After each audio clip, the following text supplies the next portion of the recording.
Body double stuntman ছাড়াই টানা ২০ ঘন্টা পানির নিচে অ্যাকশন দৃশ্যের শুটিং করলেন বলিউডের ন্যাশনাল ক্রাশ রাশমিকা মান্দানা। নির্মাতারা বলছেন, ভারতীয় সিনেমার ইতিহাসে এটিই প্রথম কোনো অভিনেত্রীর পানির নিচে করা অ্যাকশন দৃশ্য।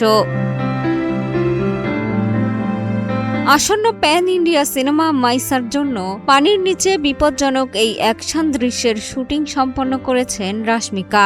সম্প্রতি ভাইরাল হয়েছে শুটিংয়ের কিছু দৃশ্য, যেখানে দেখা যায় বিশেষ নিরাপত্তা ব্যবস্থার মাঝেও নিজেই দৃশ্যগুলোর শুটিং করছেন রাশমিকা।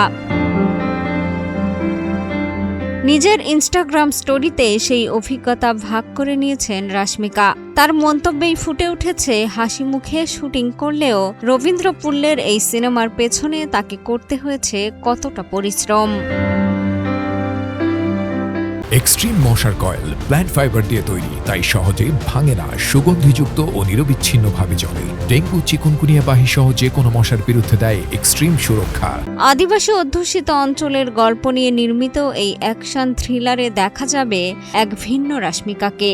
এটি অভিনেত্রীর ক্যারিয়ারের প্রথম নারী প্রধান অ্যাকশন সিনেমা, যেখানে একসাথেই দেখা যাবে শক্তিশালী অ্যাকশন এবং আবেগঘন গল্পের মেলবন্ধন।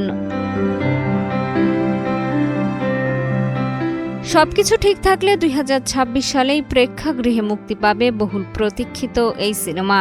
রাশমিকার এই সাহসী সিদ্ধান্ত কি ভারতীয় সিনেমায় নতুন মানদণ্ড তৈরি করবে?